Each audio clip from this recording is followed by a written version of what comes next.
yang buat appointment dulu. Jadi itu disuruh buat appointment dulu. Nah, untuk nanti saya datang lagi, kita ngobrol-ngobrol-ngobrol, tapi sekolah di mana? Oh, saya dulu di masih dan sebagainya, ngobrol-ngobrol terus. Setelah dia bilang gini, tapi kalau langsung itu nggak usah tanya. Jadi itulah yang jadi semula harus appointment setelah tahu transportasi ini tidak perlu appointment. Jadi itu yang saya bilang study under Pickman hanya sekali.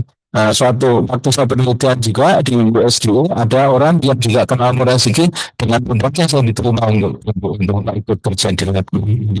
Jadi kalau itu artinya apa? Sebenarnya paternalistik, feudalisme dan sebagainya.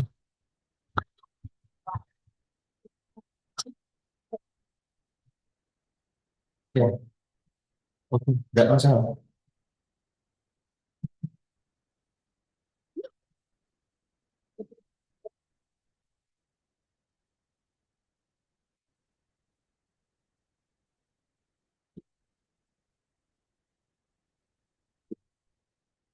Perubahan teknik itu lagi. Iya, lebih bagus, Pak. Hah? Lebih bagus suaranya. Oke. Nah, jadi ya Murasidi ini dia ngajar dua mata dulu. Yang satu itu jaringan, yang kedua plan morpho plan morphogenesis. Tapi selain mengajar itu, dia itu orangnya sangat ini apa sangat colorful. Gitu. Nah, jadi dalam ngobrol itu ungkapan-ungkapan itu banyak keluar. Jadi dia pertama ngajar kalau kau pengen ahli dalam sesuatu hal, itu kamu ngajar, ajarkanlah hal yang ingin kamu kuasai. Dia juga punya kalau sering kadang-kadang ngomong ya ambil jalan gitu saya ngikuti sebelahnya ada tiga cara untuk mengerjakan sesuatu, cara yang benar, cara yang salah, cara itu kamu kerjain pakai cara itu. Nah, terus ada lagi dia bilang ini I can treat my student like a mushroom. Apa maksudnya? Mushroom, you feed me in the dark and you feed me in the shade. Jadi tidak ada yang ketawa, ngerti nggak? You feed me in the dark, you feed me shade. Nah, terus ada lagi nih berkaitan dengan kultur jaringan. Jadi dia bilang, oh, kultur jaringan, you don't do that anymore. Don't do, you put shade, you get root, you put shade, you get shade, you don't do that anymore. Kultur jaringan banyak kan itu kan. You put shade, you get root, you put shade, you get root. BANAA, tunas, berkata akar, gitu. Ya, enggak. Itu tadi yang kurang menarik itu karena itu ada hal lain yang bisa dipelajari dengan sistem itu tapi ada yang jangka. Terus yang paling terkenal itu taruh di lab. There are two rules in the world. Rule number one, the process is right. Rule number two, it was wrong. See rule number one. Itu di lab itu tulisannya seperti itu. Tidak ada yang ketawa. Oke, tidak maksudnya.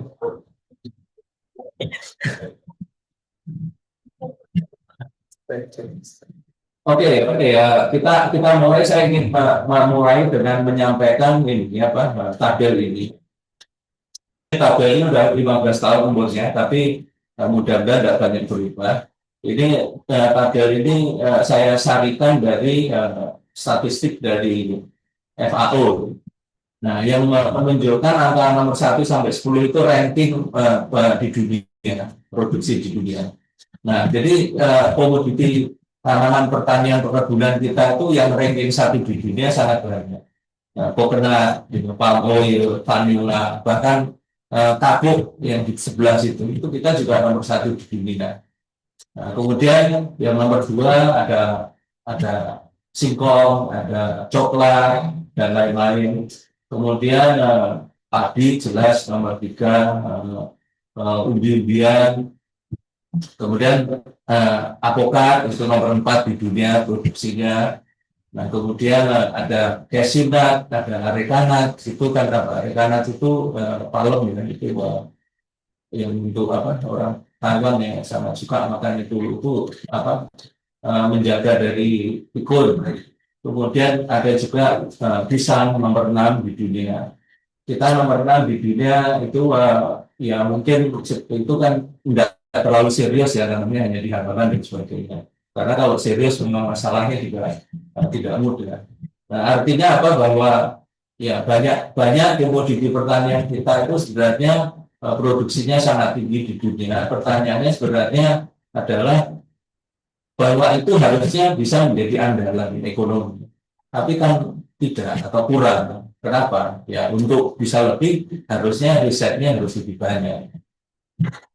Oke, ini sebagai contoh ya, kalau kita pergi ke Taiwan di hotel-hotelnya itu anggreknya bagus-bagus sekali. Saking bagusnya kayak ini kayak plastik dan semuanya sama. Jadi kayak benar kayak plastik kayak pabrik. Jadi kayak pabrikan. Jadi luar biasa. Jadi di hotel, di rumah makan, satu ruangan itu hijau itu warnanya kuning semua di mana-mana. Jadi kadang-kadang kita tidak makan kayak bagus-bagus semua kayak buatan pabrik. Dan kenyataannya memang seperti itu. Dan ternyata udah di Taiwan itu industri anggrek itu ada di satu kota khusus namanya Tainan dan itu ekspornya sangat tinggi dan bahkan pesawatnya pun juga beranggrek. Nah, kemudian ada satu hal yang sangat menarik. Waktu itu saya sempat ikut ini apa rombongannya pejabat tinggi negara jalan-jalan di ini greenhouse itu. Kemudian greenhouse itu ternyata punya jadi satu perusahaan punya 2-3 greenhouse. Setiap perusahaan itu punya varietas sendiri. Loh, bagaimana bisa? Ternyata mereka breeding sendiri, mereka mengawin-awinkan sendiri, kemudian dikasih nama, dipatenkan dan sebagainya. Saya heran, kok bisa meskipun kadang-kadang ada yang mirip-mirip. Nah, suatu kali yang pada sudah jam 4 sore, jadi sudah terakhir ke greenhouse, kita datang ke satu greenhouse yang tidak terlalu besar, tapi yang nemenin kita itu kakek-kakek yang habis operasi otak, dia jalan dituntun oleh pembantunya, orang Indonesia, perempuan. Terus dia ambil kunci dari kantongnya, dibuka greenhouse itu. Begitu kita masuk, saya terheran-heran. Di situ banyak sekali anggrek spesies yang sudah bagus. Jadi anggrek spesies itu biasanya jumlahnya tidak teratur dan sebagainya. Ini teratur dan sudah bentuknya sudah berdiri. Oh, ini berarti induk silangannya. Jadi mereka ternyata punya induk silangan dari spesies-spesies yang sudah diberi. Nah, itu sebenarnya salah satu ide kenapa kita harus breeding pisang artinya itu saya kira dari situ. Jadi kita punya phalaenopsis macam-macam, tapi tidak diapa-apain. Begitu disilang, ya phalaenopsisnya jumlahnya mungkin bagus, tapi jumlahnya sedikit, ya arahnya ada karu-karuan dan sebagainya. Jadi breeding itu memperbaiki sifat tetua untuk kemudian tetua itu disilangkan. Ya. Oke, manipulasi sel somatik untuk pemulihan tanaman. Pemulihan tanaman itu secara sederhana atau bisa disederhanakan menjadi flow antara ketersediaan genetik diversity, kemudian dari genetik diversity itu dipelajari penurunan sifatnya, kemudian diseleksi dengan metode seleksi tertentu. Maka didapatlah genotype terseleksi. Nah, genotype terseleksi itu kemudian diperbanyak dan menjadi improve varieties atau clones. Nah, bagaimana letak dari kultur jaringan dalam membantu atau mendorong pemulihan tanaman ini? Kira-kira yang hijau di sebelah kiri itu. Jadi dengan mutasi in vitro, dengan seleksi in vitro, dengan fluid manipulasi, dengan somatic hybridization, itu semua bisa mendorong pada genetic diversity maupun selected genotype. Nah, kemudian haploid juga punya peran, yaitu dalam genetic diversity. Molekular marker, omik, dan sebagainya semua mendukung pada gene discovery, yang kemudian gene discovery itu yang akan bermanfaat dari kita orang kultur jaringan untuk melakukan genetic transformation. Nah, kemudian ada di kotak yang sebelah kanan itu saya tulis preservation and rescue culture, medicine culture, in vitro fertilization, group culture. Itu tidak saya bahas dalam kesempatan ini, tetapi akan saya sentuh sedikit bahwa kombinasi dari cryopreservation dan embryo rescue itu bisa dipakai untuk pemulihan tanaman hutan di uh, di uh, uh, University of Georgia di Georgia sana. Jadi ada peneliti namanya Scott Merkel. Mereka ke kebakaran hutan. Penelitiannya adalah softwood. Softwood itu tanaman hutan tapi yang kayunya lunak. Mereka melakukan hibridisasi antara dua jenis. Nah, hasil hybridnya itu gagal. Jadi harus dilakukan embryonisasi. Nah, jadi setelah mereka melakukan hybrid, saya tahu kenapa. Karena saya mau ke sana sebagai postdoc, tapi sama pembimbing saya disuruh ditinggal aja. Jadi tidak jadi ke sana. Harusnya saya melakukan postdoc di situ. Nah, jadi setelah dihybridisasi, kemudian embrionya direscue-nya pada waktu masih muda, kemudian dilakukan embryogenesis somatik yang berhasil kemudian dikrayo. Nah, sebagian ditanam. Jadi hybrid itu sebagian dikrayo, sebagian ditanam. Nah, ditanam setelah 20 tahun, maka dievaluasi. Yang bagus, dia tinggal kembali lagi ke cryotanknya, kemudian diregenerasi, dia langsung dapat growth. Jadi pemulihan tanaman dalam waktu 10, tanaman hutan dalam waktu 10-20 tahun sudah dapat varietas baru. Itu dengan cara kombinasi antara embryo dan cryopreservation. Nah, kemudian ada medicine culture juga. Kalau medicine culture dikombinasi dengan preservation, maka hasil yang bisa diregenerasi kemungkinan besar bebas virus. Jadi teknik ini bisa dipakai untuk membersihkan virus dari tanaman. Teorinya adalah bahwa virus itu tidak bisa masuk ke meristem karena pertumbuhan meristem terlalu cepat. Jadi begitu shoot apex yang ukurannya mungkin 1 sampai 2 meter itu dikrayo, itu meristemnya mungkin tidak mati karena dia selnya kompak dan sebagainya. Nah, kemudian kalau dia beregenerasi, maka dia bersih dari virus. Jadi aplikasinya sangat banyak. Nah, root culture ini dulu almarhum Bu Erna itu ya Bu Erma itu kan S3-nya root culture untuk produksi obat. Nah, in vitro fertilization itu praktikumnya itu lucu. Jadi tembakau, ovil tembakau ditaruh di bateri, kemudian diserbu dengan polennya, terus dia muncul biji tembakau di ujung, kemudian berkecambah juga. Nah, saya nggak tahu kira-kira aplikasinya untuk apa. Tapi ada dosen UI yang baru yang dia dokternya in vitro fertilization. Oke. Untuk melakukan manipulasi sel somatik gitu, kita harus tahu atau kita harus paham, kita harus punya sistemnya. Nah, sistemnya adalah regenerasi in vitro. Ini slide ini saya tunjukkan karena saya potret ini waktu kunjungan ke Taiwan Sugar Company. Jadi perusahaan gula, tapi dia kerja pada anggrek, salah satu perusahaan besar di Taiwan yang mengerjakan anggrek. Begitu kita datang, kita di jalan masuk disambut dengan ini botol-botol kultur yang 2 setting buat satu-satu jadi slide. Jadi yang atas itu dia membandingkan bagaimana biji yang ditabur dari pot itu hasilnya akan bervariasi. Tapi kalau dari bunga, kemudian bunga itu diklon pakai perbandingan lewat tunas bunga, kemudian hasilnya seragam. Jadi perbedaan ini antara menunjukkan perbedaan yang sangat signifikan antara biji yang ditabur dengan tunas dari bunga yang diperbanyak secara tutup jari.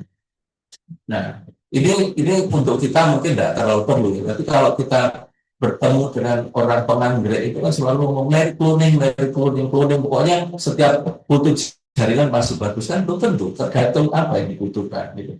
Jadi kalau yang biji ya bervariasi. Nah, jadi ya regenerasi itu pada dasarnya ada 3 jalur. Yang pertama, yang paling atas itu proliferasi tunas, proliferasi tunas aksilar atau terminal. Kemudian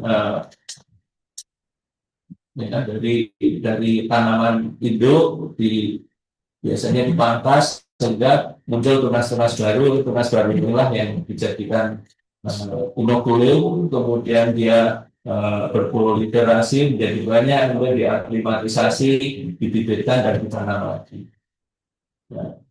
Kemudian dari anggrek tadi bisa dari tunas bunganya ditanam di medium, kemudian dia bukan keluar bunga, tapi meristem yang sudah determinate menjadi bunga itu pada medium yang diberi BA berubah lagi menjadi vegetatif lagi, sehingga menjadi tunas, kemudian daunnya diambil, diregenerasi dalam medium sehingga tumbuh tunas-tunas, yang ini juga akan menghasilkan tunas yang seragam. Kemudian yang terakhir adalah embryogenesis somatik. Ini namanya metode dengan tunas adventif atau organogenesis. Kemudian yang terakhir adalah dengan embryogenesis somatik, bisa diambil dari zygotic embryonya yang masih bulat atau masih hard stage, yang masih muda, kemudian ditaruh di medium, dia akan mengalami proliferasi yang terus berproliferasi, kemudian pada kondisi yang sesuai dia bisa membentuk embrio, kemudian menjadi tanaman. Apa beda embrio dengan biji, embryosomatik dengan biji?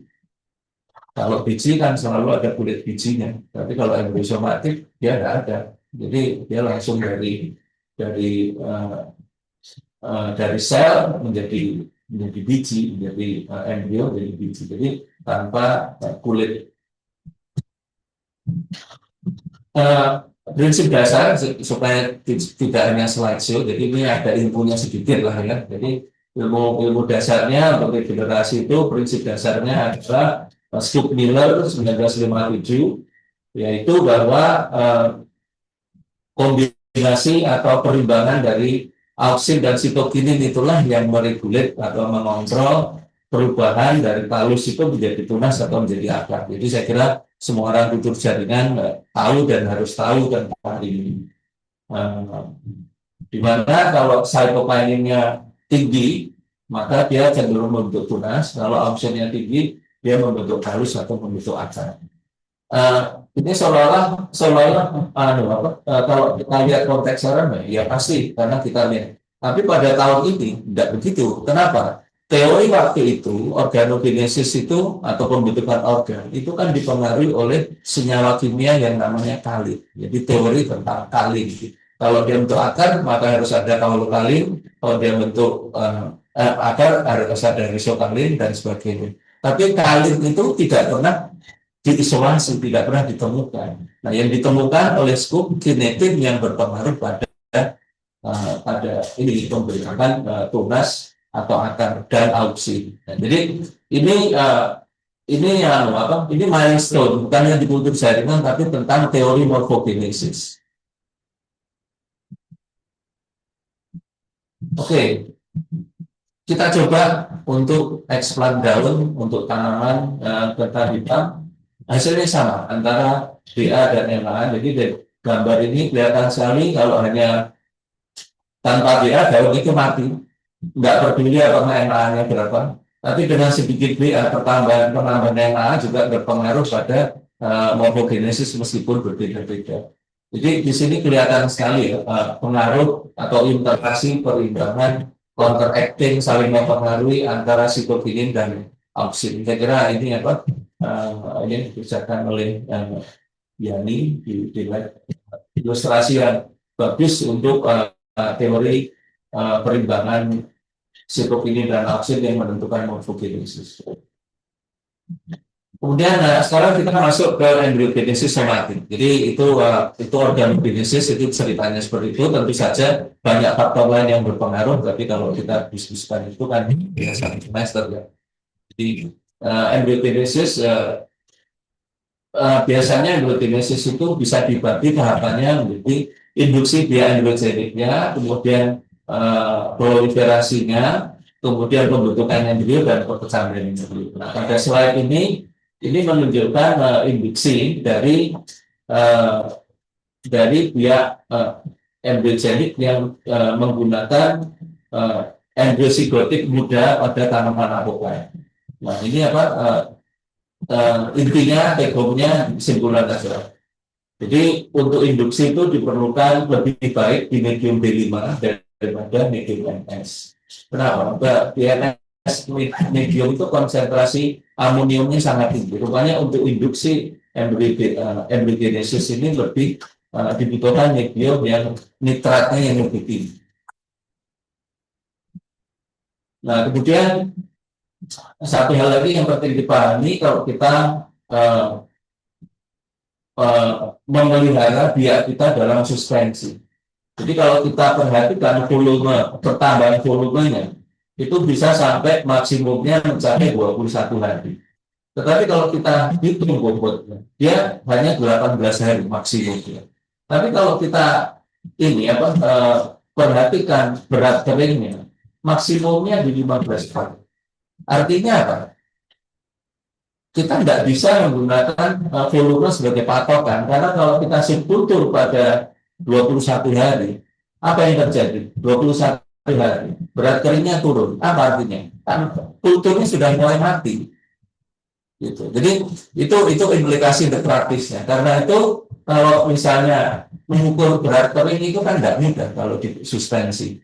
Ya, itu kan harus eksperimen. Tidak apa-apa kalau bisa eksperimen. Tapi bisa juga pendekatan ini kita ukur volumenya, tapi kemudian kita mundur, jangan pas maksimum volume baru subkultur, tapi ambil waktu 4 sampai 5 hari sebelum itu caranya begitu, supaya kulturnya tidak mati. Karena begitu dia sudah mati atau senescing, dia mengalami senescence di subkultur, biasanya lambat ya. Jadi sebagian mati dulu baru tumbuh lagi. Itu implikasi praktis dari pengukuran volume, kemudian berat basal. Satu lagi yang saya sampaikan ini dari gambar ini menunjukkan bahwa biak hidrogenik itu bisa macam-macam. Ada yang orang selalu bilang talus, bentuknya remah ya. Kemudian ada yang granulnya besar. Nah ternyata sifat ini itu genetik. Jadi yang granulnya besar ya dia granulnya besar aja terus. Kemudian sangat efisien, tapi dia susah diproliferasi. Sedangkan yang sangat lembut, yang ini proendrilnya kecil, dia sangat mudah dibiarkan, tetapi juga sangat mudah kehilangan daya regenerasi menjadi embryonya. Jadi kita harus mempelajari biak kita itu sifatnya. Nah, kemudian pada tahap dari biak embryogenik, proembryo, bukan talus ya. Jadi kalau biak embryogenik kita tidak nyebutnya talus. Kalau talus kan definisinya lain. Nah, kemudian kita induksi untuk membentuk embrio. Nah, faktor yang berpengaruh itu seringkali konsentrasi gula dan agar. Kenapa? Kalau kita ingat ya, jadi dalam kerjaan kultur jaringan kita harus memikirkan bagaimana kondisi alamiah. Kondisi alamiahnya, embrio itu kan semula endospermnya cair. Tapi semakin dia besar, kemudian endosperm yang cair itu kan menjadi padat. Artinya apa? Dia kondisinya perlu kondisi yang makin padat, makin kuat. Nah, jadi tidak bisa dia dikasih air terus. Nah, itu kita mimik bagaimana kita mengikuti itu, yaitu kita mengikutinya dengan memodifikasi medium. Nah, kemudian ini ada satu hal lagi yang saya kira ingin saya sampaikan di sini, bahwa mediumnya Muransidi itu dikembangkan untuk kalus tembakau yang kemudian banyak dipakai dan sangat bagus hasilnya untuk tanaman herba. Tetapi untuk tanaman berkayu ternyata kebutuhannya lain. Nah, pada apokat misalnya diketahui oleh plant physiologisnya bahwa amonium itu dalam jumlah yang melebihi itu bersifat racun, toksik. Nah, karena itu dengan informasi itu saya mencoba bereksperimen dengan membuat perbandingan antara nitrat dan amonium. Dan ternyata dengan perbandingan nitratnya 75%, pada medium NS itu nitratnya 66,6%. Nah, dengan perbandingan 75%, pertumbuhannya lebih baik. Nah, apa yang terjadi pada ini? pada konsentrasi nitrat 75%. pH-nya sekitar 5,4, 5,5 sampai akhir kultur. Tahu nggak medium kultur jaringan itu setelah 6 minggu dikasih tanaman pH-nya berapa? Turun jadi 4,2. Nah, jadi artinya apa ya? Dengan perbandingan seperti ini, itu penyerapan haranya lebih imbang daripada penyerapan hara pada medium MS biasa.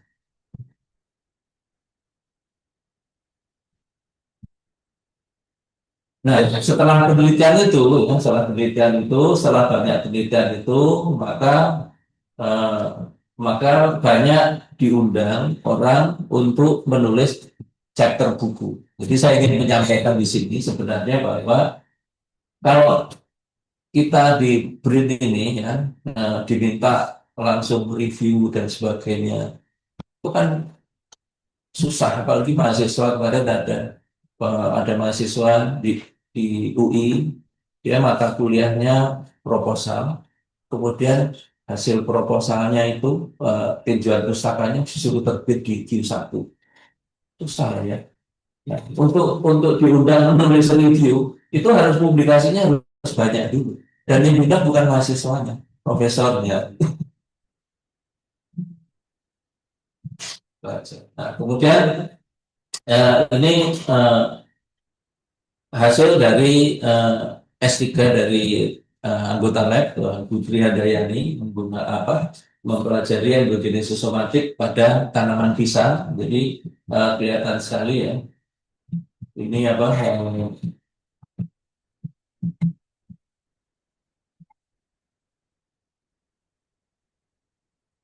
dari embrio, kemudian dia membentuk jaringan-jaringan di permukaannya dan sebagainya, yang akhirnya membentuk struktur yang granular ini. Nah, granular inilah yang kemudian ini sudah embrio kalau seperti itu. Jadi ini yang belum embrio, ini baru pro embrio dan jadi embrionya kemudian tumbuh berkecambah menjadi tunas dan menjadi tanaman ya itulah. Nah, untuk mengerjakan ini ada satu jurus yang harus dipahami bahwa sifat dari dia androgenik adalah strukturnya terorganisir atau disebut granular. Nah, jadi dalam mengamati itu dan mensubkultur itu harus dipilih yang bentuknya bulat-bulat, nggak ngawur, jadi nggak random. Jadi tidak ada kata random di sini, tapi harus dipilih yang bentuknya bulat-bulat, yang itulah yang akan menjadi androgenik. Dan biasanya itu ada di medium, nempel di medium agar. Nah, jadi lebih bagus lagi kalau mengerjakannya pakai mikroskop karena kan kelihatan permukaannya tuh halus, bisa aja bulat tapi sudah permukaannya kasar. Jadi ya mikroskop stereo yang bisa dibawa ke laminar itu penting sebenarnya. Kita punya sih dulu ya di lab ada satu atau dua. Sekarang ada 70 orang yang pakai ya.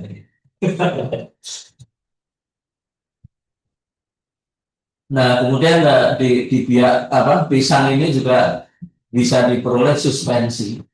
Nah, ada satu hal ya yang ingin saya sampaikan di sini bahwa dengan biak androgenik ini ada kelemahannya bahwa genotipenya tidak teridentifikasi karena dia dari biji atau embrio.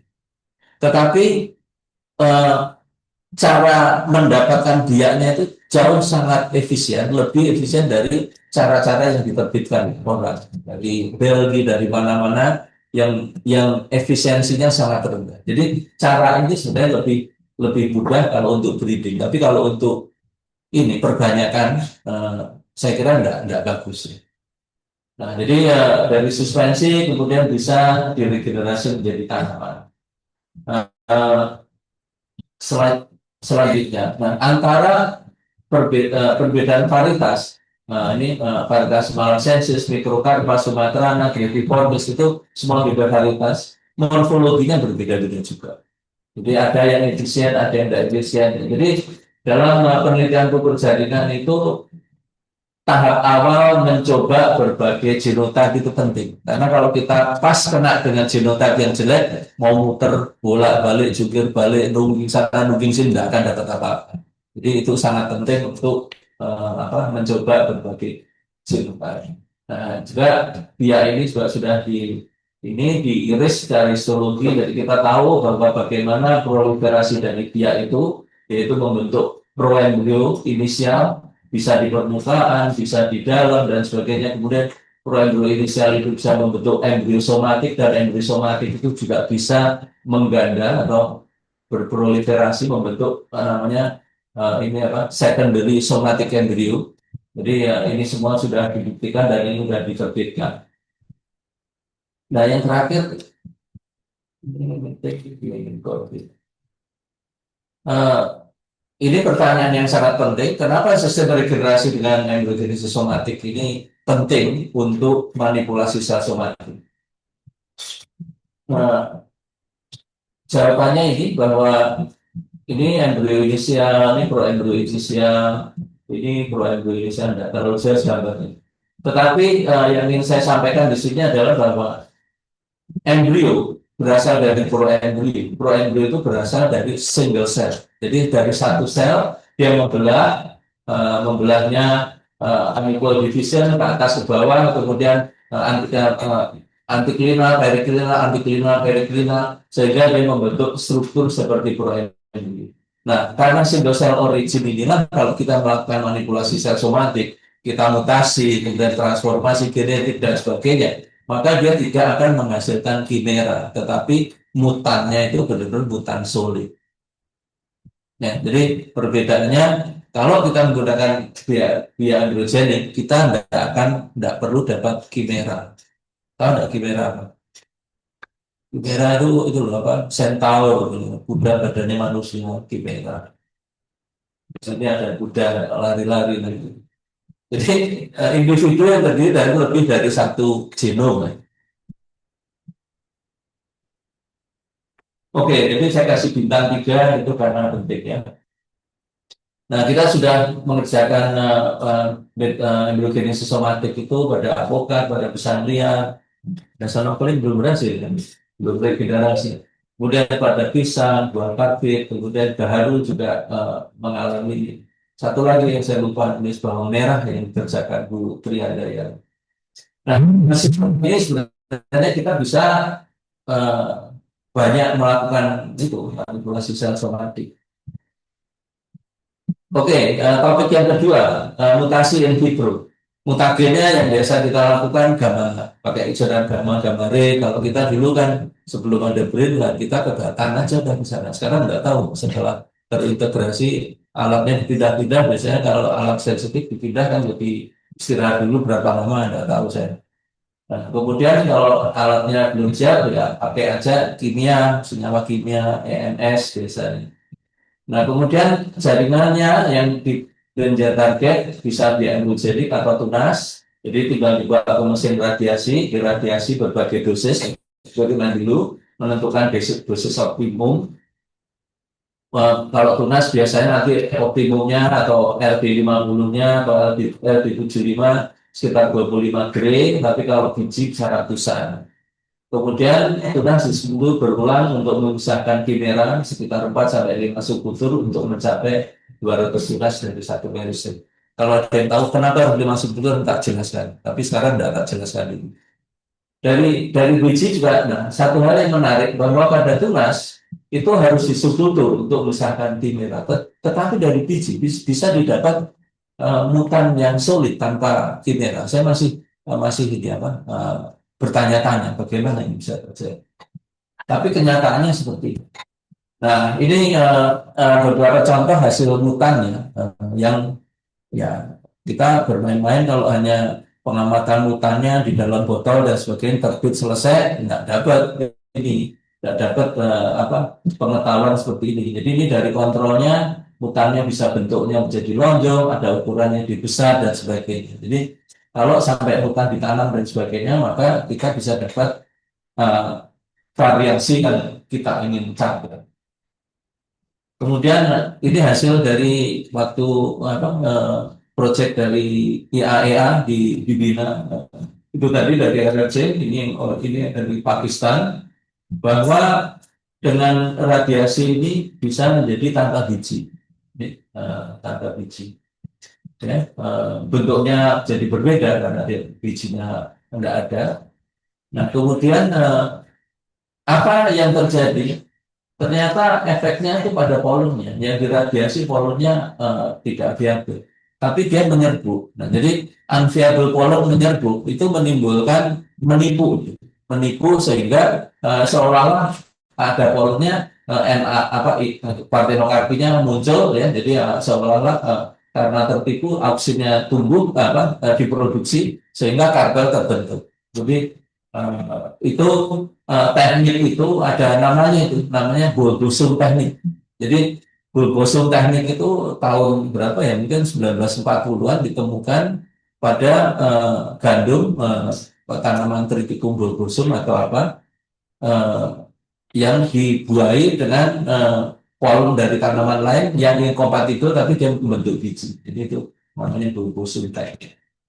Nah, kemudian ini capaian yang kita dapat ya dari percobaan-percobaan radiasi ini dari mahasiswa S1 IPB meradiasi tunas jati, kemudian kita tanam, kita aklimatisasi, kemudian ditanamnya kita minta tolong yang punya kebun, waktu itu kita labnya di kebun raya, tidak ada tempat, jadi ditanam di biomat ya, di belakang lab kita di tanaman jati itu, ini fotonya di sana itu ya, ini apa ini Bu Indira, ini Bu April. Nah, jadi ini mutan, salah satu mutan MK10, umur 13 tahun, diameternya sudah 60 cm. Jadi pertumbuhan yang sangat cepat. Semula di situ ada, kita identifikasi ada sekitar 7 pohon mutan yang tumbuh paling cepat. Tidak tahu sekarang tinggal berapa. Ya, kalau ini tanaman jati lokal mungkin perlu waktu tidak kurang 40 tahun, mungkin 60 tahun untuk mendapatkan uh, seukuran ini. Kemudian kita juga melakukan mutasi pada tanaman ketang hitam. Tanaman ketang hitam ini sebenarnya sangat potensial ya. Dia panennya bisa kalau musim kemarau 3-4 bulan, atau kalau musim hujan bisa lebih lama. Tapi potensi produksinya bisa sampai 20 ton per hektar.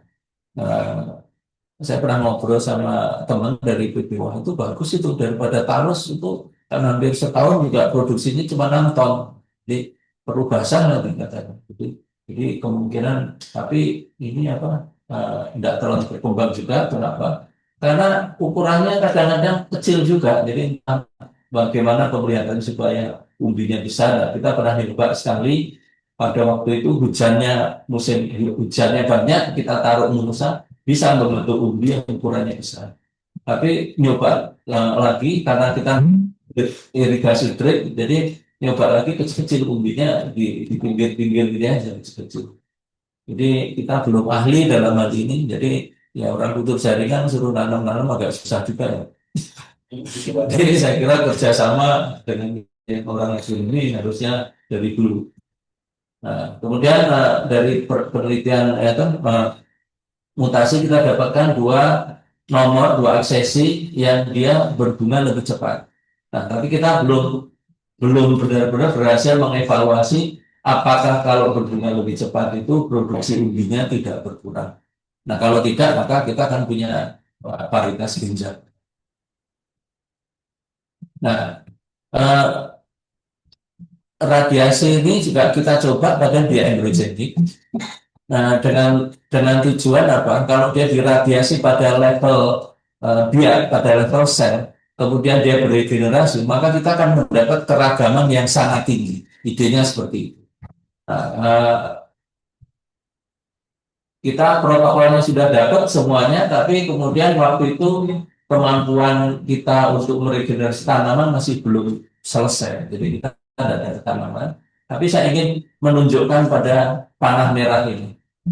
Ya, jadi pada level radiasi tertentu, ternyata respon itu meningkat, kemudian dia menurun. Perhatikan ya, dia pada level radiasi rendah dia meningkat, kemudian menurun.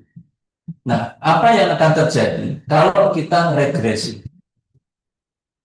Maka peningkatan pada dosis rendah tidak akan ketahuan. Kalau kita regresi lurus saja, langsung lurus ya kan, tidak akan ketahuan. Nah, padahal ternyata ini saya juga baru tahunya kemarin setelah tanya ChatGPT. Kenapa kalau di radiasi dosis rendah kok dia pertumbuhannya lebih bagus? Dijawab oleh ChatGPT. Jawabannya chloronisis. Jadi peningkatan respon pertumbuhan karena stres pada dosis rendah. Nah, jadi ini tidak hanya radiasi, exposure terhadap herbisida dan sebagainya sama, semuanya mengalami itu. Dan ini awal-awal saya mengerjakan radiasi itu, saya pulang ke Indonesia tahun 2001, itu saya punya itu ngobrol dengan orang kehutanan, kita ngobrol-ngobrol tentang, saya ceritakan tentang dosis rendah ini meningkatkan pertumbuhan. 2 menit, 25 menit lagi, lewat 10 enggak apa-apa. Nah, ternyata ini tanaman suren yang diradiasi 5 grade, pertumbuhannya lebih bagus daripada yang tidak diradiasi. Jadi terbukti. Nah, ternyata penjelasannya ada bahwa bisa meningkat banyak hal, antioksidannya meningkat, protein degradation bisa meningkat, bisa stres responnya meningkat. Nah, jadi banyak hal yang ternyata meningkat dengan radiasi dosis rendah. Nah, saya kira orang-orang nanam sayuran, nanam cabai dari biji, radiasi dulu aja, mungkin mungkin tumbuhnya lebih baik. Saya kira itu yang ingin saya sampaikan. Oke, in vitro selection ini kita pernah mengerjakan tapi hasilnya kurang bagus. Tapi di literatur ada bahwa uh, kalus embryogenik atau bioembryogenik dari pisang di apa dikultur pada berbagai konsentrasi asam fusarik acid ini toksin yang dihasilkan oleh fusarium. Kemudian ternyata ada yang tahan, ada yang tidak. Nah, yang tahan itu diregenerasi, tanamannya juga tahan. Nah, tapi ini hasilnya ya. Jadi tapi masih harus dibuktikan apakah tanaman ini akan berguna untuk petani. Kemudian manipulasi ploidi. Jadi gini, sebelum kita bermain sesuatu itu kita perhatikan dulu alamiahnya gimana. Ploidi ini itu ternyata sangat alamiah. Meskipun orang sekarang di itu ya, di TikTok, di YouTube, wah ploidi itu triploid itu genetik apa, engineering katanya. Orang ngawur katanya, Ustadz lagi ngomong gitu, kacau. Urusin ayat aja sini ya, jangan urusin sains. Nah, jadi life cycle pada life cycle itu kan pergiliran generasi antara haploid dan diploid kan biasa. Pada tanaman tingkat tinggi, angiospermi, yang dominan diploid. Pada lumut yang dominan yang kelihatan haploid. Jadi itu pergiliran itu kan biasa. Jadi dari polen jadi tanaman ya kan harusnya memang biasa gitu. Nah, jadi itu nanti aplikasinya untuk haploidi ya, atau pembentukan tanaman haploid atau dihaploid. Tapi juga itu urusannya dengan ploidi juga. Jadi tanaman poliploid itu lebih dari 60 angiosperm itu punya poliploid, atau dia satu jenis itu ploidinya macam-macam. Misalnya pada Singhiberacea itu ada yang diploidnya, ada triploidnya, ada tetraploid. Pada pisang juga ada diploidnya, ada tetraploid. Nah, apa signifikan dari ploidi ini di dalam evolusinya? Kalau dia ploidinya banyak, berarti gennya kan alelnya banyak. Jadi kalau mengalami mutasi satu alel dan sebagainya, dia masih tahan. Jadi dia bisa menyerap mutasi yang merugikan. Nah, contohnya ya semangkatan tadi ini apa? Stroberi di Jepang itu kan banyak yang gede-gede bentuknya aneh, itu poliploid. Kemudian jambu biji, kristal itu kan asalnya dari Jawa sebenarnya. Dari Jawa ke bawah ke Taiwan, dari Taiwan ke bawah ke Indonesia, dibolak-balik aja. Tapi asalnya dari Jawa. Kemudian bagaimana tingkat fluid itu berpengaruh terhadap pertumbuhan? Nampaknya fluid itu bersifat parabolik. Artinya ada tingkat fluid yang optimum untuk satu jenis tertentu. Nah, jadi ini contoh ya, 2x, 3x, 4x. Nah, 3x-nya di sini yang besar. Kalau 4x dia udah mengecil lagi. Nah, jadi eh, ada fluidi optimum untuk setiap jenis tanaman. Misalnya gandum dia mungkin 6x atau 8x. Bagaimana cara mengerjakan ini? Mudah sekali sebenarnya ya. Jadi ini kalau pada pisang dulu, eh, kita bikin medium cair, tunas itu kita masukkan ke medium cair yang diberi dengan yang ditambahi dengan orisalin dan sebagai anti mitotic agent. Konsentrasinya sekitar 5 sampai 15 mikromolar. Kita eksperimen dulu, kemudian kita kocok sehari, 3 hari, 5 hari, dan kita tanam. Nah, ini supaya cepat, ini ada banyak ini, 125 mili kan ada 15 tunas. Nah, 15 tunas itu terdiri dari 5 varietas. Dipotong pendek, potong panjang, potong miring, dan sebagainya, divariasi supaya kelihatan bedanya. Nah, kemudian setelah itu ditanam, disubur 5 kali, kemudian ditumbuhkan akarnya, diaklimatisasi, kemudian dicek fluidinya juga, dicek ini apa, kalau tidak punya mesin, cek stomatanya. Kalau stomatanya ukuran besar, dia poliploid. Kalau ukurannya standar ya, yang diploidnya sama, berarti dia diploid. Jadi tanam poliploid ini stomatanya berukuran lebih besar, kemudian dia lebih jarang. Nah, dicek kandungan DNA relatifnya pakai flow cytometer juga bisa ketahuan ya. Kalau yang misalnya yang kita tahu diploid, yang tidak kita lakukan itu diploid, berarti kalau dia kemudian puncaknya ini 2 kalinya, maka dia double. Jadi kalau ini diploid, maka ini tetraploid. Kalau ini triploid, maka ini hexaploid. Nah, ini ada 3 fit. Nah, ini kan 2 bit, ini kok 3 bit, artinya apa? Nah, ini artinya nanti saya jelaskan bahwa eh, ini contoh tanaman diploid, ini tetraploid. Nah, tetraploid bentuknya beda ya. Ini daunnya yang diploid ke atas, yang tetraploid drooping ini istilahnya. Kenapa? Karena sel-sel yang lebih besar, jadi dia lebih berat akan jatuh. Kemudian eh, buahnya yang semula runcing, setelah menjadi tetraploid dia menjadi bulat. Jadi artinya apa? Ini mengisi keseluruhannya. Walaupun tanaman kalau tanamnya subur dia juga bisa bulat juga. Jadi tanaman kurang subur dia lebih gemuk. Jadi kelebihan dari tetraploid ini. Tapi karena daunnya lebih sel-sel lebih besar, dia lebih berat, dia lebih mudah patah kena angin. Jadi ada kelebihannya. Ini pisang kepok ya, meruncing juga menjadi belahan. Itu perbedaan dari diploid dan tetraploid. Nah, kemudian suatu kali kita ukur ini sudutnya, ada yang lebih dari yang lain. Kemudian kita cek di flow cytometernya triploid. Jadi dia ada, oh ini bukan triploid, ini kimera ya. Ini kimera. Jadi ada tetraploidnya, ada triploidnya, ada diploidnya. Nah, jadi kita cek waktu itu triploid. Banyak sekali. Nah, kita ngeceknya dari bibit ini yang tumbuhnya lebih besar dari yang lain. Kita cek. Dia triploid, tapi ternyata setelah dicek lagi dengan mesin yang lebih baru, dia kimera. Jadi secara teoritis tidak mungkin bahwa mitosis yang terganggu menjadi misang, itu tidak mungkin. Jadi ya itu kita sedang aja dapat harapan palsu ya. Oke, kita punya apa? Ada banyak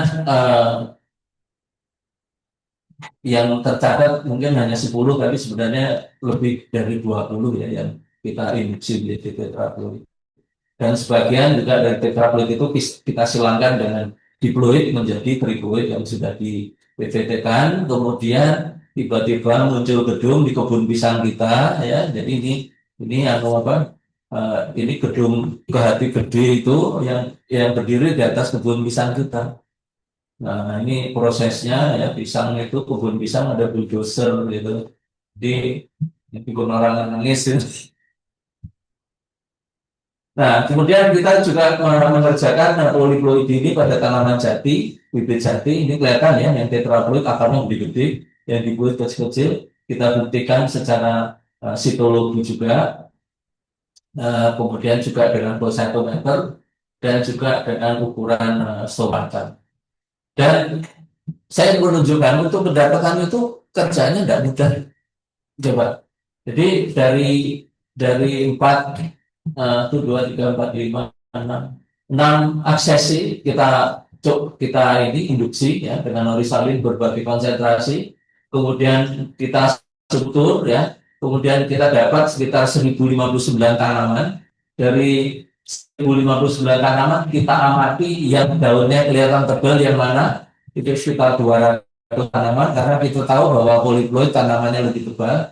Kemudian dari 205 tanaman itu sebagian kita uji dengan flow cytometer, kita dapat sekitar 108. Kita cek dari hasil flow cytometer itu ada yang menunjukkan diploid, ada mixo, ada tetra. Kemudian dari sebagian itu yang tetra dan yang mixo atau yang diploid, kita kita cek lagi dengan kromosom counting. Yang hasilnya hanya ternyata ada 18 yang mixo dan hanya 2 yang tetra.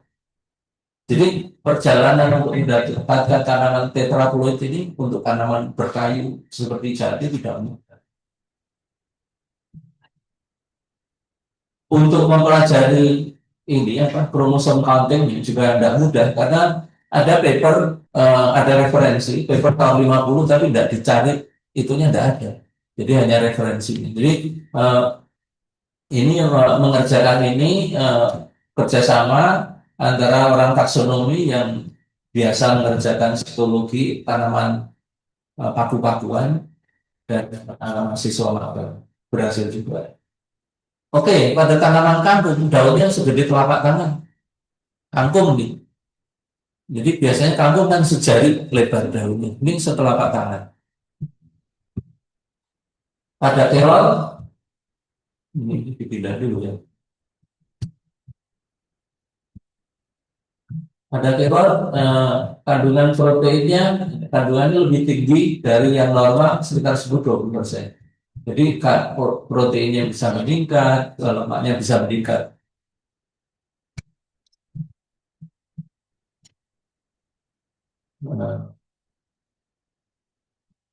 Ini talas ya, talas diploid menjadi tetraploid. Ini hasilnya apa ini? Tahan kekeringan, jadi lebih tahan kering. Kemudian stevia kandungannya kimianya berubah menjadi apa? Manisnya lebih tinggi. Yang menjaga kan di sini. Kemudian juga artemisia ini kandungan bahan aktifnya lebih tinggi. Oke, waktunya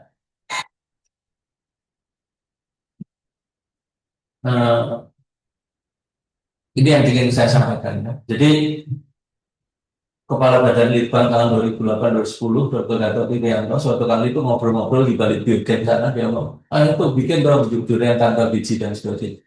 Waktu saya mikir gimana ya durian itu rambutan dikultur itu tunas itu langsung mati, brownie gimana yang ngerjain. Nah, tapi sekarang bisa gampang kemungkinan, tapi ini baru hipotesis ya. Saya ceritakan aja yang nanti sempat mau mengerjakan silakan. Jadi sediakan bibit okulasi yang sudah berbunga, taruh di greenhouse, kemudian induksi tetraploidnya dengan merisennya itu disemprot pakai orisalin atau orisalinnya dibuat pasta dengan lanolin atau apa, ditempel di merisennya, dikasih BA juga supaya breaknya muncul. Nah, harapan dengan seperti itu maka muncul tunas tetraploid pada tanaman itu. Nah, setelah tanaman tunas tetraploid itu tumbuh, dia berbunga. Nah, tinggal menyilangkan dengan sisa bagian tanaman lain kan diploid, kasih lebah madu dan sebagainya. Mudah terjadi persilangan, buahnya tinggal dipanen, diidentifikasi dari cabang yang tetra tadi. Kalau dia membentuk buahnya ditanam, dikecambahkan, dicek tripulit atau enggak. Jadi sederhana sebenarnya. Tapi pertanyaannya, GH-nya berapa bayarnya? Ini bisa dilakukan ini. Nah, oke, hibridasi somatik teorinya dilewati karena waktunya mepet ya. Sudah lewat. Belum 10 menit kayak. Oke ya. Jadi hibridisasi somatik ini saya hanya pengen cerita gini. Sudah dilakukan oleh orang Israel namanya Elisa Fargi tahun 70-an. Sudah dilakukan oleh Kobayashi di Jepang awal tahun 80-an. Tapi mereka melakukan hanya sekali untuk paper selesai. Oleh Grosser, ya, oleh Grosser yang apa? Yang bekerja sebagai profesor di Lake Alfred Citrus Research Experiment Station University of Florida, yang bukan kebetulan karena Citrus Research Center dia punya kombinasi plasma neutron yang sangat banyak, dilakukan fusi, nggak satu, tapi dia kerjanya hanya itu. Labnya hanya satu ruangan, mungkin setengah ruangan ini ada satu centrifuge, satu laminar, kemudian satu mikroskop, dan satu ruang kecil. Dia hanya ngerjain fusi aja setiap hari. Setelah 15 tahun bekerja, dia dapat kombinasi hybrid lebih dari 150. Nah, jadi fusinya juga cara yang mudah, nggak pakai alat yang canggih-canggih, ya pakai tabung reaksi, pakai pipet, kasur pipet, sama pipet mol, mudah-mudahnya itu. Saya belajar sama Pak Grosser di 3 hari untuk belajar isolasi protoplas. Nah, hasilnya luar biasa, itu tadi lebih dari 150 kombinasi hybrid. Nah, dari terinspirasi dari inilah kerjaan S3 saya di Florida itu. Nah, regenerasi protoplas ini ya pada banyak tanaman bisa. Ini salah satu contoh pada tomat yang melalui jalur organogenesis.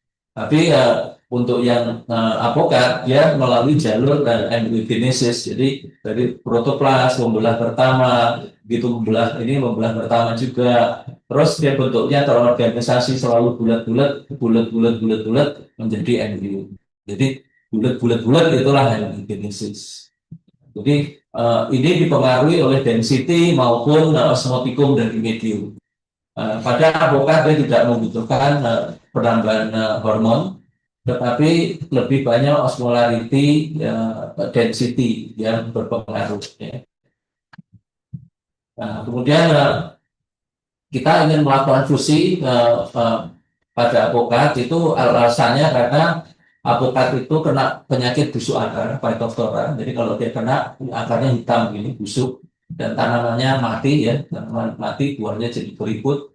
Nah, kemudian ada tanaman namanya Persea cineresin, Pachypoda berbunnya yang dia diketahui tahan terhadap penyakit busuk akar ini. Dan di Indonesia spesies liarnya juga banyak, tapi belum dicoba apakah ini tahan terhadap Phytophthora. Nah, jadi kita ingin dua itu secara seksual incompatible, di graf juga incompatible. Nah, karena itu kita pengen istilahnya to breed the chasm, itu pakai fusi protoplas ini. Fusinya berhasil, tapi waktu itu regenerasinya kita belum matang, jadi belum dapat hasil fusi. Nah, biasanya sifat dari hybrid ini intermediate. Nah, contohnya ya, ini bunga tetua satu seperti ini, tetua yang kedua seperti ini, hybridnya kombinasi. Ya, jadi kayak ditempel aja jadinya. Jadi itu namanya penurunan sifat yang intermediate. Pada pisang, ya kita pada pisang, ternyata tidak seperti itu. Bahkan antara gross misel itu triploid dengan ini yang diploid itu hasilnya ada diploid, ada triploid, ada tetraploid, ada pentaploid, ada hexaploid, bahkan ada heptaploid. Jadi pada pisang nampaknya tidak semudah pada jeruk. Jadi ini akan menjadi tantangan untuk kita pekerjaan kita ke depan. Nah, karena kita ingin mengerjakan itu pada pisang dengan menggunakan kekayaan keanekaragaman hayati pisang kita yang dideskripsi ada oleh Nasution tahun 1991 ada lebih dari 15 varietas, ada 16. Juga kita punya Musa Balbisiana ada beberapa. Jadi kita ingin menggabung-gabungkan ini. Kenapa? Latar belakangnya adalah bahwa pisang budidaya itu menurut penelitian orang Eropa sana itu terdiri kombinasi dari beberapa varietas liar pisang. Jadi ada yang bukan hanya dari Indonesia, tapi ada yang dari Burma dan sebagainya. Jadi karena itu kalau kita bisa mengkombinasikan pisang-pisang liar yang merupakan induk atau nenek moyang pisang budidaya, maka kita meresintesis pisang baru. Idenya seperti itu. Nah, kita sudah punya dari proyek terdahulu koleksi pisang yang tahan penyakit virus dan kita juga punya dari penelitian staf yang mengambil S3 di Belanda. Nah, ini Pak Fajar yang tahan fusarium dan kita juga punya varietas-varietas yang produksinya tinggi karena tandanya panjang dengan jari dengan buahnya yang juga panjang dari Pulau Macau, Galsi dan Sumatera. Maka kita ingin menggabungkan itu untuk menjadi suatu varietas pisang budidaya baru. Nah, juga kita punya yang sudah partenokarpi. Jadi kalau kita nanti kita punya pisang berbiji yang bagus, kemudian kita ingin dia menjadi tidak berbiji, maka kita silakan dengan yang partenokarpi. Maka kita harapkan gen partenokarpinya terekspresi dan hibridnya menjadi tidak berbiji. Nah, untuk melakukan fusi itu kembali kita harus punya dihidrogenik. Dan dihidrogenik itu sebagian sudah bisa diisolasi protoplasnya, ya, sebagian besar bisa, bahkan kita juga bisa mengisolasi protoplas dari jaringan yang non embryogenik juga. Jadi fusinya sudah siap, MC-nya yang mau melakukan fusi. Nah, ini regenerasinya memang belum lengkap, tapi sudah mencapai tahap mikrokalus. Jadi ada 2 mahasiswa lagi yang perlu mempelajari sampai ini regenerasi menjadi tanah. Jadi rencana ke depannya itu melakukan itu. Kemudian saya ingin menyentuh sedikit ya tentang genetic transformation ini sebenarnya ya manipulasi sel somatik plus gabungannya. Bahwa kontroversi ini dari awal awal mulai mulai kelihatan hasil dari transformasi genetik ini tapi langsung dimulai dengan kontroversi. Kontroversinya itu adalah beralasan pada dampak negatif dan ketidakpastian dari produk ini. Yang dampak negatifnya belum pasti, tapi itu sudah dijadikan senjata untuk menolak. Nah, misinformasi ini juga menjadi senjata untuk membangkitkan histeria masyarakat dengan istilah Frankenfood. Tahu nggak Frankenstein? Cerita Frankenstein tahu nggak? Kalau ada yang tahu saya lanjut, kalau enggak saya berhenti. Frankenstein itu kan cerita orang hidup yang dibangun dari orang mati yang bagian hidup ditempel-tempel. Itu Frankenstein. Nah, jadi Frankenfood itu dianalogikan dengan Frankenstein gitu. Jadi kayak menakutkan.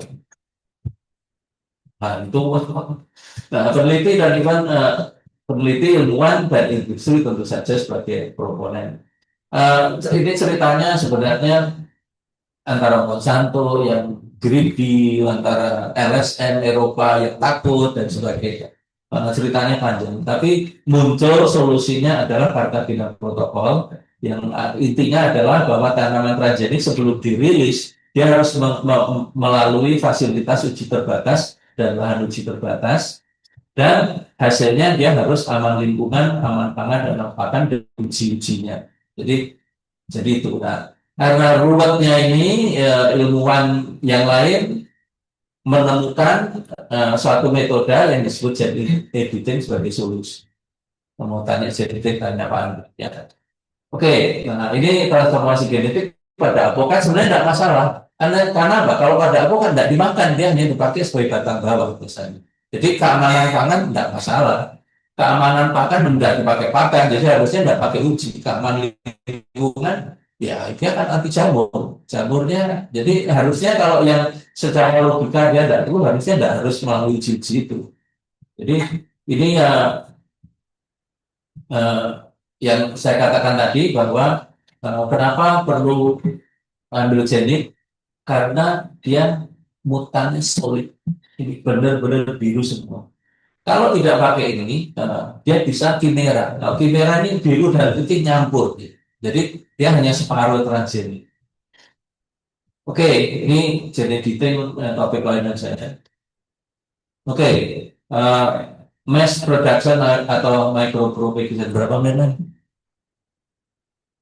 Pak, 5 menit lagi. Oke, 5 menit lagi cepat aja ya. Jadi mass production atau micropropagation itu sangat penting sebenarnya untuk Indonesia ya. Kenapa? Contohnya kelapa kita itu hasilnya cuma 6 ton per hektar. Padahal El Salvador bisa 24 ton per hektar. Jadi kalau kita bisa milih satu kelapa yang bagus, kemudian kita bisa cloning, maka produksi kita meningkat. Kalau kelapa sawit kita menggunakan bibit kultur jaringan yang dipilih dari 10% produksi lebih tinggi dari rata-rata, maka kita bisa meningkatkan produksi nasional 10%. Yang kalau kita penanaman kita 20 juta hektar, maka itu artinya apa? 2 juta hektar hutan yang tidak perlu dikonversi. Jadi sangat signifikan kontribusinya. Tapi kayaknya kalau Mas Habib ini pembibitannya mafia, jadi karena itu tidak ada orang bisa ngerjain. Oke, kalau kita nanam dari biji, maka dari satu pohon alpukat khas ini turunannya bisa macam-macam seperti ini. Nah, karena itu kita cloning itu adalah memilih yang terbaik. Jadi memilih yang terbaik, maka genetik gennya bergeser ke arah yang terbaik. Kalau itu 10% ya 10%, 20%, 20%. Karena apa? Variasi dari hasil pembiakan vegetatif atau kultur jaringan itu sangat sempit. Jadi ini ya prinsip dasar dari kenapa kita harus melakukan pembiakan vegetatif. Eh, Pada dasarnya pembiakan vegetatif itu ini, jadi dia merisennya sudah ada sebenarnya. Nah merisen yang sudah ada itu didorong supaya cepat tumbuh. Nah kemudian dipecah-pecah lagi, didorong lagi. Jadi ini menggunakan existing meristem sehingga perubahan yang menyimpang itu diharapkan sangat rendah. Nah, kemudian ada satu faktor lagi, kalau orang mengerjakan tanaman berkayu, bolak-balik tidak tumbuh, bolak-balik tidak tumbuh, yang diambil tanaman yang di ujung, tanaman tua. Kalau dia tanaman rendah, memang regenerasinya rendah. Nah, karena itu dia harus mengambil bagian tanaman yang bawah, kalau yang produktif. Jadi bagian juvenil itu yang regenerable lebih daripada bagian yang sudah tua. Satu prinsip lagi dalam perbaikan vegetatif, pengaruh dari vaksin biasanya responnya parabolik, tapi ukurannya menurun. Jadi kalau kita eksperimen, bagusnya dari 0 sampai dia mati supaya kita tahu. Jadi kalau percobaannya 0,5, 1, 2, dia mungkin masih di sini. Jadi masih naik, belum optimum. Atau dia sudah di sini. Nah, kalau udah di sini ya diterusin ya mati. Jadi dia tidak akan mencapai maksimum. Untuk maksimum harus diturunkan lagi. Jadi biasanya pakai konsentrasi yang low, 0, 0,1, 0,3, 1, 3, 10, 30. Itu kena semua sampai mati. Oke, prinsipnya ya dari itu apa preparation of parent plant, inisiasi, proliferasi, hardening, aklimatisasi, enlargement. Satu hal yang ingin saya sampaikan di sini bahwa dari proliferasi sampai ke aklimatisasi itu harus terjadi perubahan metabolisme dari heterotropik jadi autotropik. Ya, itu yang penting. Nah, dari heterotropik karena ada gula menjadi autotropik, dia harus berfotosintesis sendiri. Itu ada tahapannya. Tidak bisa langsung dikarenakan cahaya tinggi, kelembapan tinggi. Jadi perlahan-lahan kelembapannya dijaga dulu, cahayanya rendah dulu, kelembapan rendah dan sebagainya. Jadi itu harus bertahap. Kemudian yang paling penting lagi bahwa lutut jaringan ini atau perbanyakan ini eksponensial. Ya, jadi kalau 4 kali per subkultur dengan 3 kali per subkultur beda jauh. Kalau 8 kali tapi 2 subkultur juga beda lagi. Nah, yang paling cepat ya 4 kali per subkultur. Jadi eksponensialnya. Jadi kelihatannya 5 ke 6 ini kan hanya naiknya sedikit, tapi kalau dilihat lebih dekat lagi ini beda sekarang. Tentu saja perlu fasilitas. Ini fasilitas kita dulu ya. Oh, oke. Ini tunas avokat, ya, perbanyakkan tunas, ini juga mempelajari pengaruh CO2, peningkatan CO2, meningkatkan pertumbuhan, tetapi dia warnanya kuning, tidak bagus ya. Jadi kemudian kita coba konsentrasi itu rasio dari N, amonium dan nitrat, ternyata juga yang 3:1 itu mendorong pertumbuhan tunas lebih bagus karena dia sensitif terhadap amonium.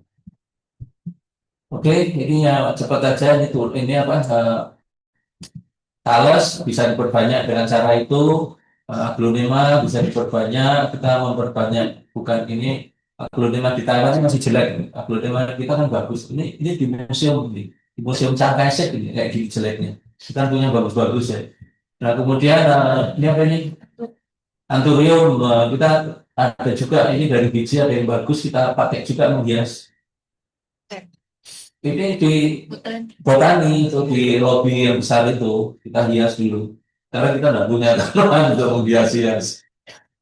Nah, kemudian jati rakyat ini ya, saya sebutnya jati dangdut karena bengkok-bengkok ya. Padahal di India, di Thailand, bahkan di Australia kita mengembangkan jati unggul yang lurus-lurus. Dan kita sebenarnya juga mulai menanam jati yang lurus-lurus juga, tapi eh, percepatannya kurang. Nah, karena itu kita memperkenalkan jati lipi ini, jati platinum yang merupakan mutasi dari 7 klon ya. Kita sudah kembangkan itu teknologi perbanyakannya tidak masalah. Kemudian juga bisa ditanam tumpang sari dengan garut maupun dengan temulawak dan sebagainya.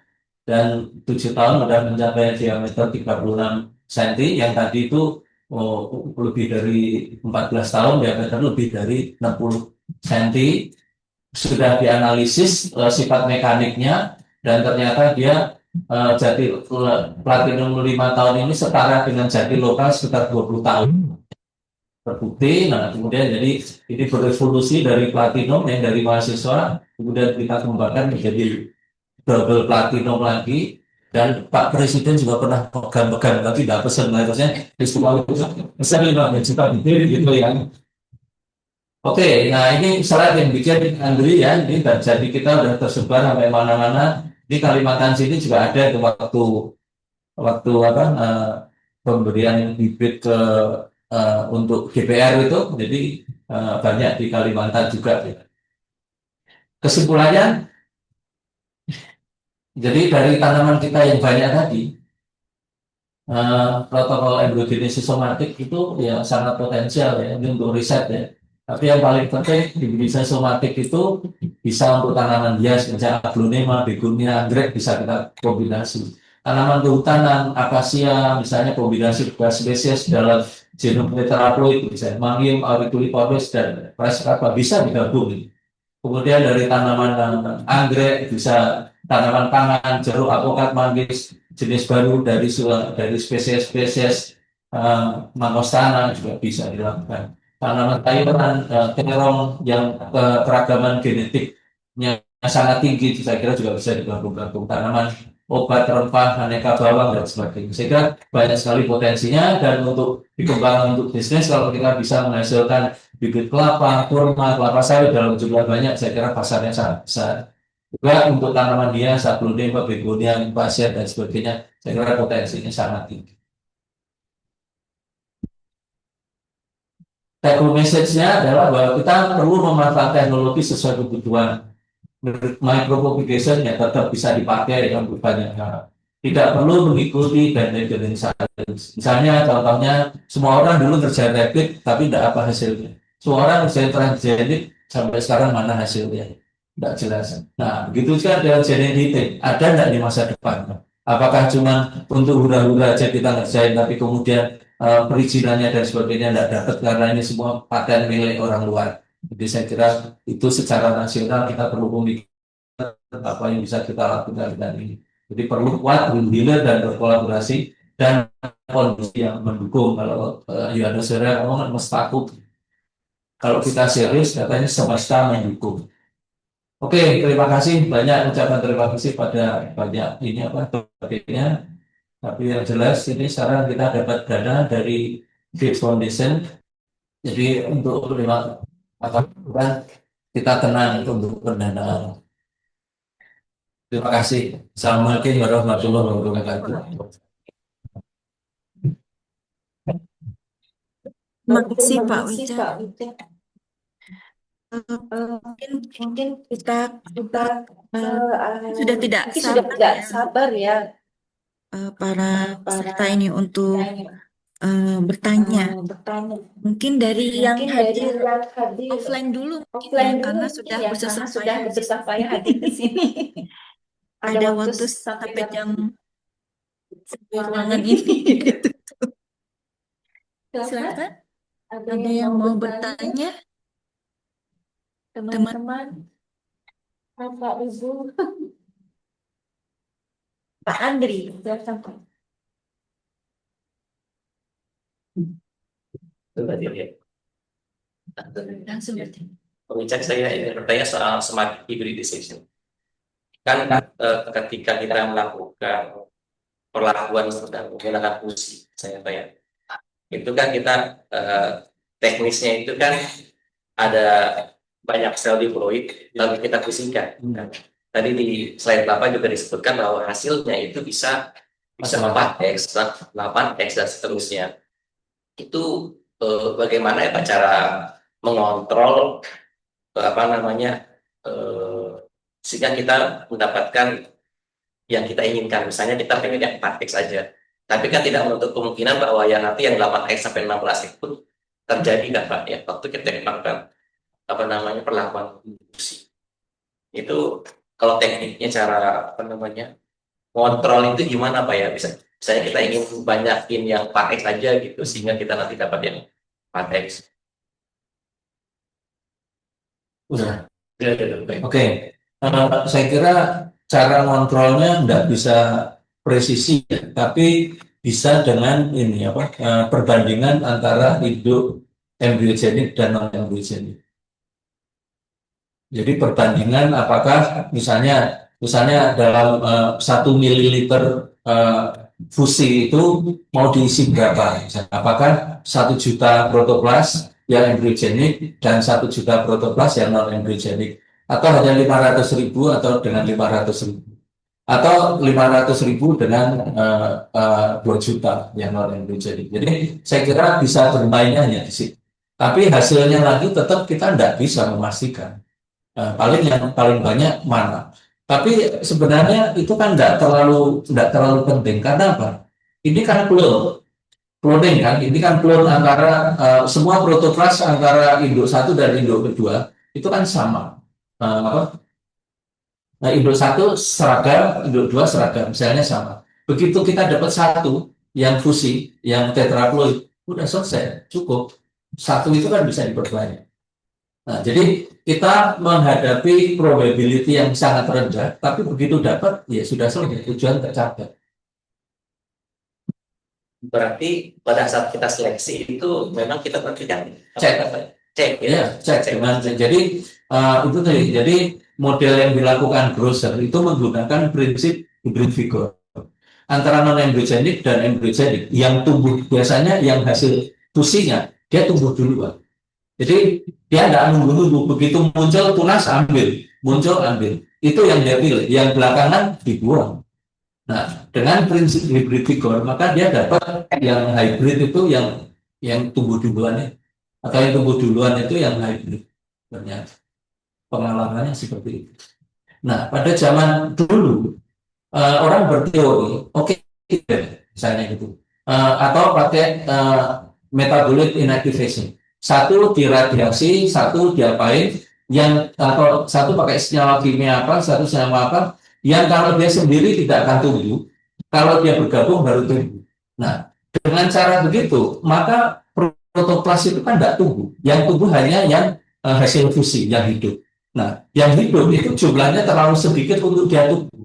Nah, karena itu susah berhasil. Tapi kalau dengan caranya Grosser, protoplas yang embryogenik itu kan juga tumbuh. Jadi dia sekaligus berfungsi sebagai nurse untuk protoplas yang hasil fusi. Gitu. Jadi untuk pertumbuhan itu tidak bisa hanya 1 protoplas dari 2 mililiter 2 mililiter medium dia tumbuh nggak bisa. Dia harus density tertentu. Jadi ada faktor critical density yang masuk di situ. Gimana? Nanti mungkin lebih lanjut, Pak. Bisa lebih. Ini mungkin kita karena waktunya tidak banyak. Ini dari Itu. online, ya. Oh, masih ada. Oh, silakan Bu. Aku mau saya lagi saat kita kayak Amerika.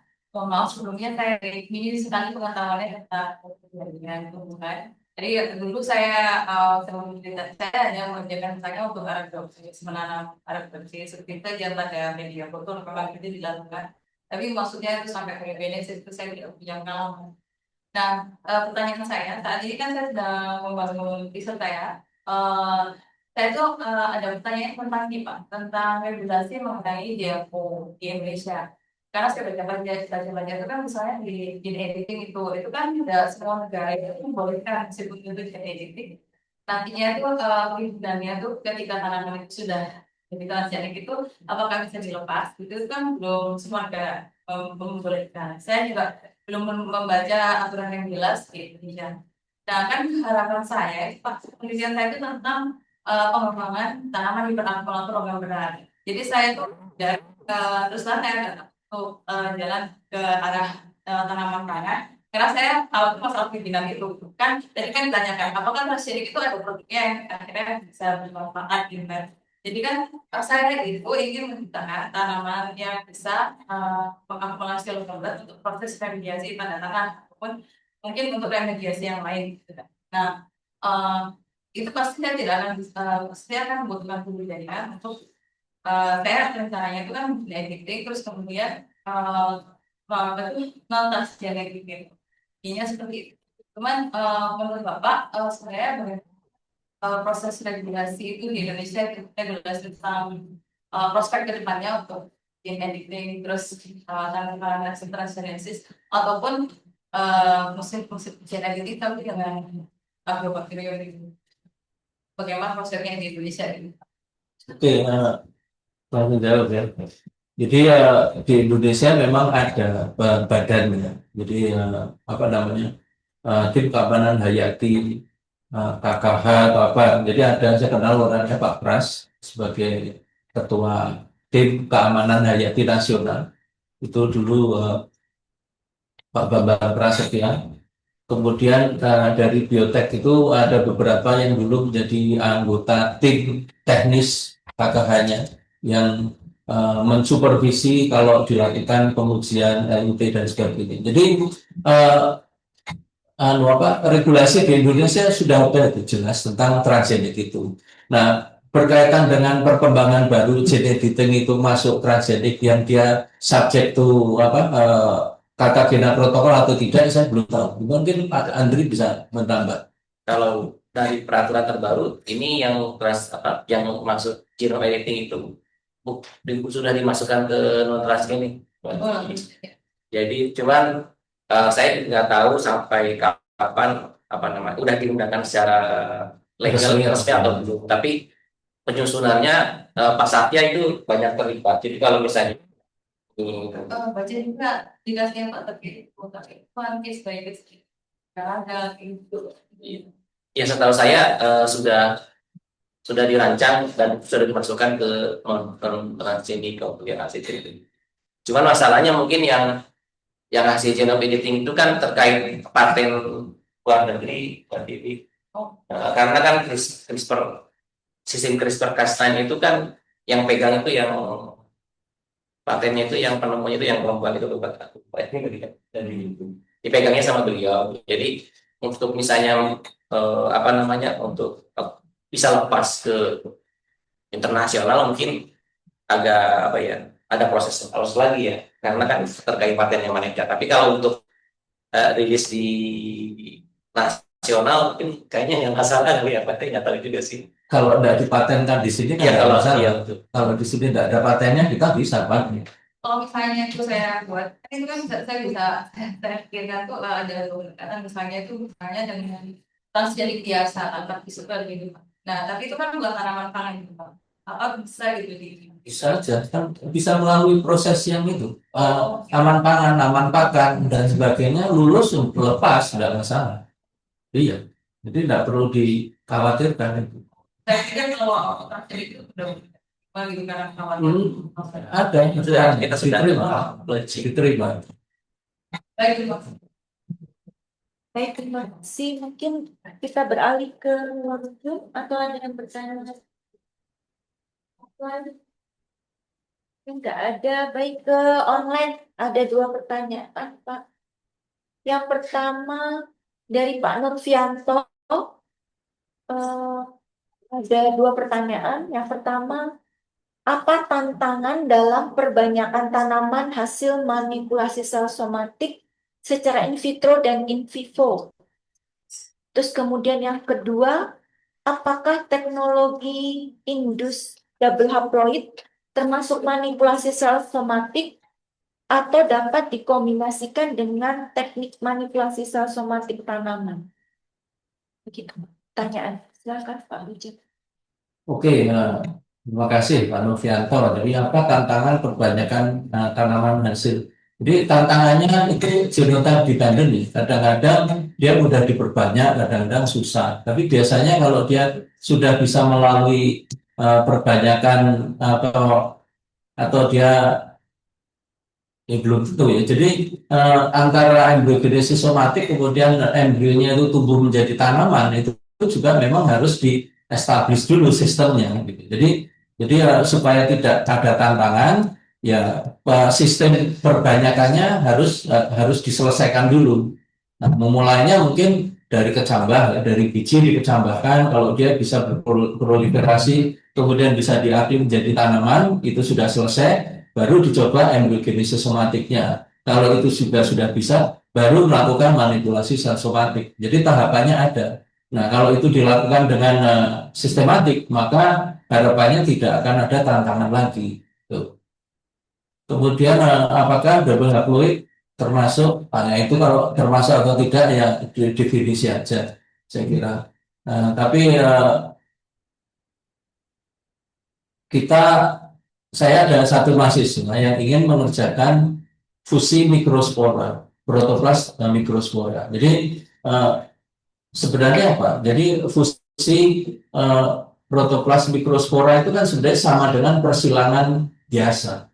Karena persilangan toh kan juga menggabungkan antara mikrospora dengan makrospora yang berubah setelah tumbuh menjadi polen dan telur gitu kan.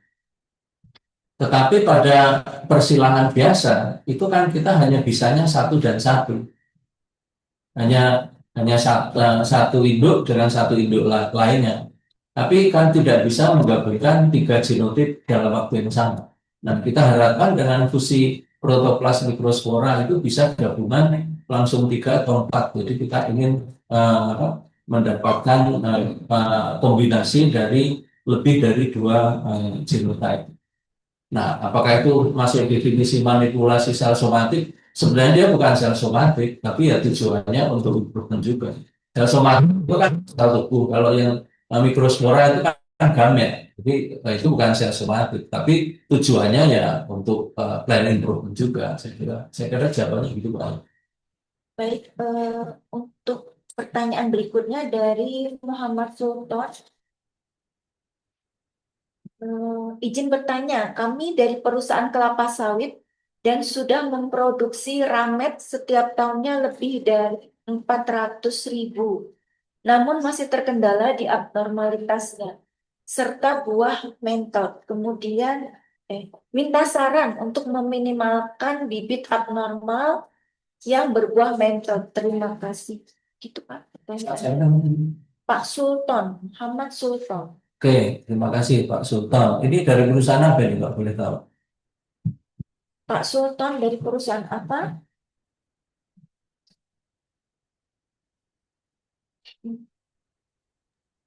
Apakah Pak Sultan Masih ada?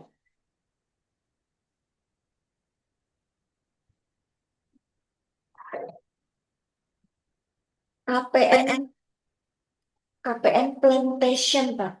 Dan di mana itu? Di mana Pak Sultan?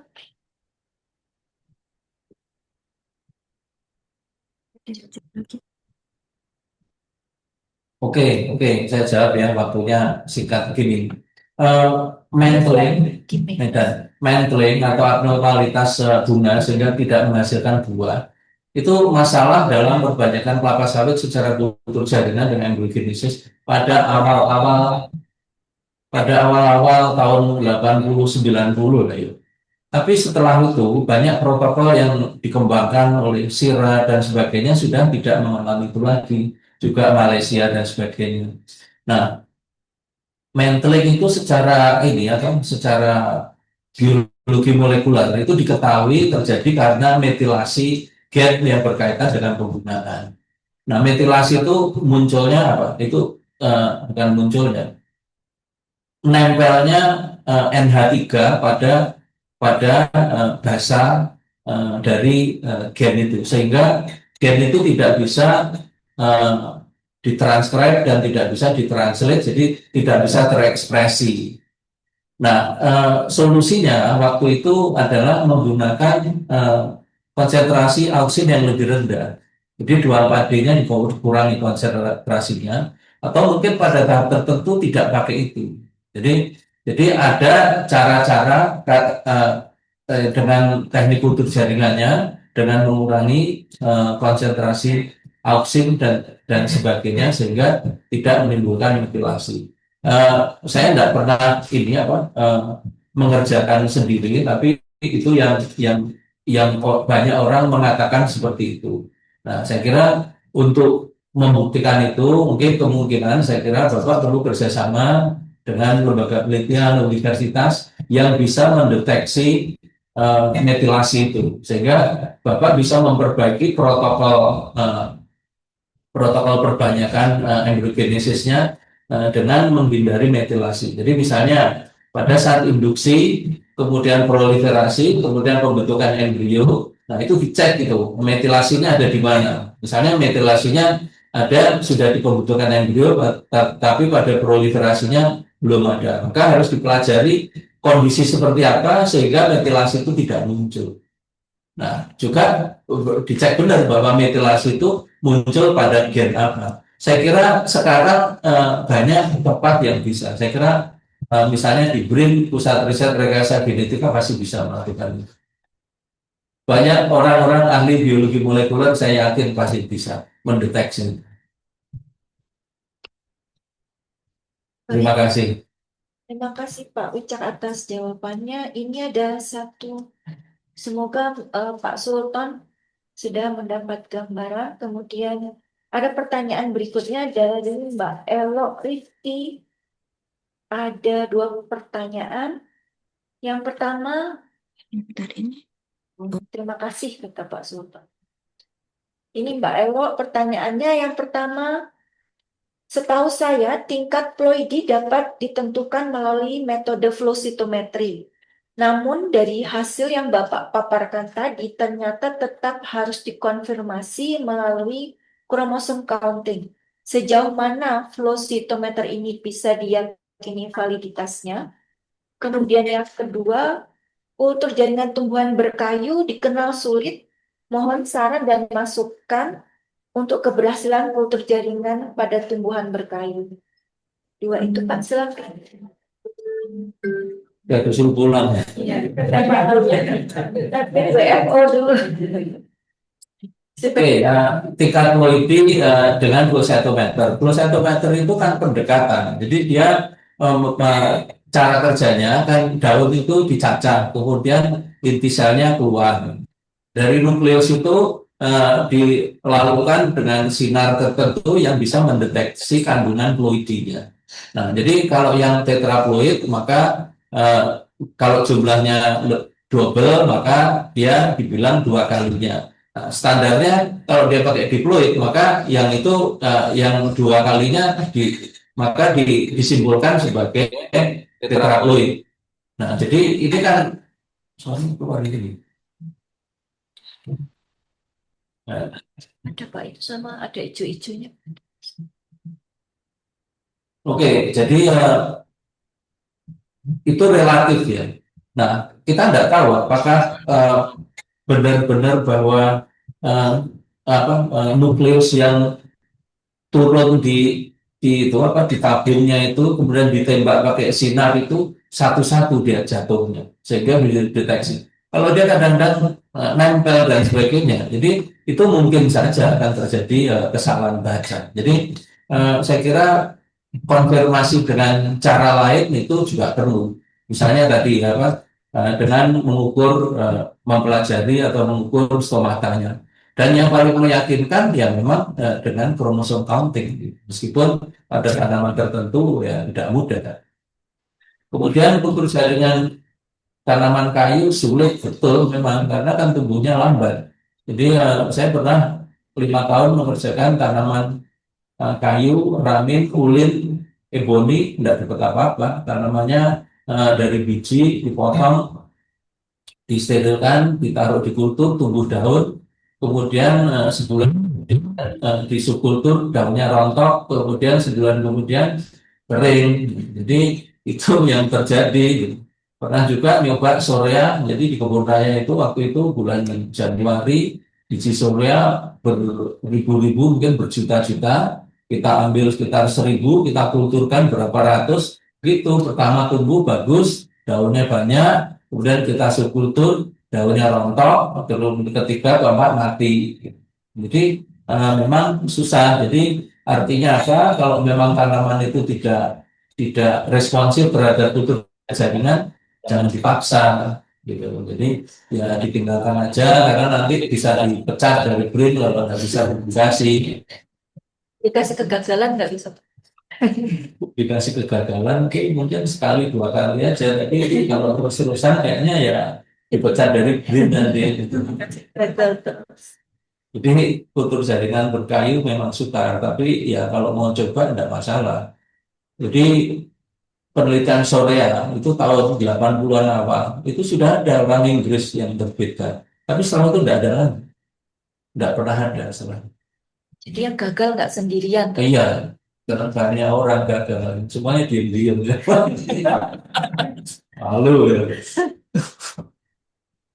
Baik, terima kasih Pak. Terus ada pertanyaan berikutnya dari Mas Yusuf Fauzan. Mohon izin bertanya, secara teori mutan solid akan diperoleh jika dikembangkan dari single cell. Tetapi kenyataannya kita masih menggunakan kultur meristem yang notabene bukan single cell untuk mendapatkan mutan solid. Bagaimana pandangan ini menurut Bapak? Mohon pencerahannya. Terima kasih. Ya, ini apa pakai meristem itu bisa juga. Karena apa? Karena nanti kan meristem itu misalnya satu meristem itu terdiri dari berapa? Kira-kira kalau selnya ukurannya 10 mikron diameternya, kalau meristemnya itu ukurannya 200 mikron atau 0,2 milimeter, berarti diameternya 10, terus sekitar ada setengah dom itu ada 200 sel. Nah, jadi kalau satu tunas itu disubkultur 5-6 kali sehingga menghasilkan 200 tunas, maka bisa diharapkan bahwa tunas yang berasal dari meristem itu solid. Nah, tapi kan perlu subkultur sebanyak 4-6 kali. Nah, beda kalau kita menggunakan dia hidrogenik yang begitu kita seleksi ya, bahwa dia transgenik, maka ya dia sudah solid mutannya. Gimana? Penjelasannya jelas nggak? Pak Yusuf, Jadi yang satu lebih repot dari yang lain gitu aja, bisa ada kedua-duanya. waktunya aja ya Pak. Iya, lama. Tapi mungkin kemungkinannya lebih besar. Sama saja. Baik, Pak. Masih ada waktu sampai 1 jam. Jadi sudah lewat 5 menit. Masih adakah? Tadi jadi ini Pak, kalau kita cari literatur tanaman kita nggak ada, jangan bangga dulu ya Pak. Siapa tahu itu memang susah, tapi orang nggak bilang-bilang gitu. Dan yang berhasil dan Pak mau cerita. Nah, kita terjebak. Tuh, kadang kita senang gitu. Sedikit, value-nya besar. Dan bisa. Perlu diwaspadai.